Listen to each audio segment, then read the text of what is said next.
मुखवटा घालून शेजारच्याच घरात केली चोरी, 2 आरोपी पोलिसांच्या ताब्यात। घरात चोरी केल्याची खळबळजनक घटना ओशिवारा पोलीस ठाण्याच्या हद्दीत असलेल्या यमुनानगरमध्ये घडली। 2 इसम मुखवटा घालून घरात चोरी करत होते। घरात सीसीटीव्ही असल्यामुळे मालकाने घरातील सीसीटीव्ही फुटेज चेक केला, त्यात 2 इसम चोरी करताना आढळून आले।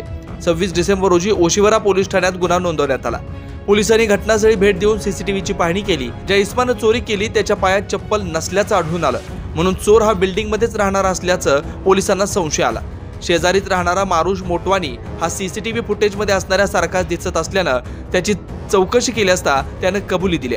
मारुश मोटवानी याचा मित्र प्रदीप कोरेजा याची मदत घेऊन बनावट चावी बनवून रूममध्ये प्रवेश केला। घरातील दागिने व काही रोख रक्कम असा ऐवज चोरी केल्याचं त्याने सांगितलंय। या दोन्ही आरोपींना अटक करून त्यांच्याकडून सुमारे 23,40,000 रुपये ऐवज जप्त करण्यात आलाय। पोलीस ठाणे हद्दीमध्ये यमुनानगर या NG एनक्लेट बिल्डिंग आहे, त्या ठिकाणी 2901 नंबर हा फ्लॅट आहे। ह्या फ्लॅटमध्ये हा भाड्याने घेतलेला आहे आणि अमित मसालिया आणि पायल मसालिया हे अब्रोडला गेलेले आहेत। त्यांच्या घरामध्ये CCTV फुटेज लावलेले आहे आणि त्याचा ॲक्सेस त्यांचा मुलगा इवान मसालिया याच्याकडे त्यांचा ॲक्सेस आहे।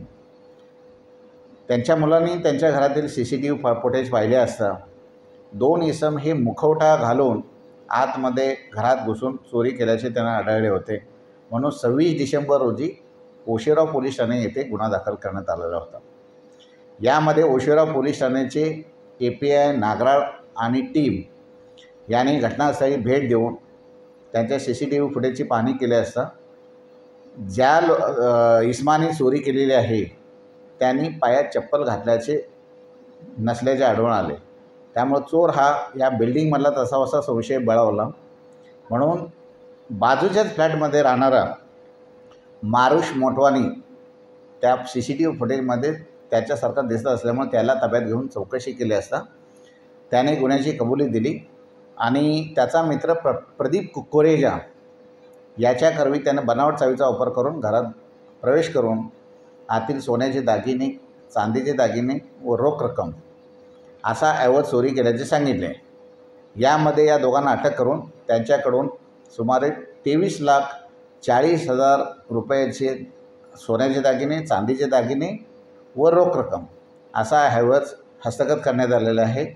त्या दोघांनी वापरलेले लाल रंगाचे मुखवटे देखील ताब्यात घेण्यात आलेले आहेत। लोकनायक न्यूज।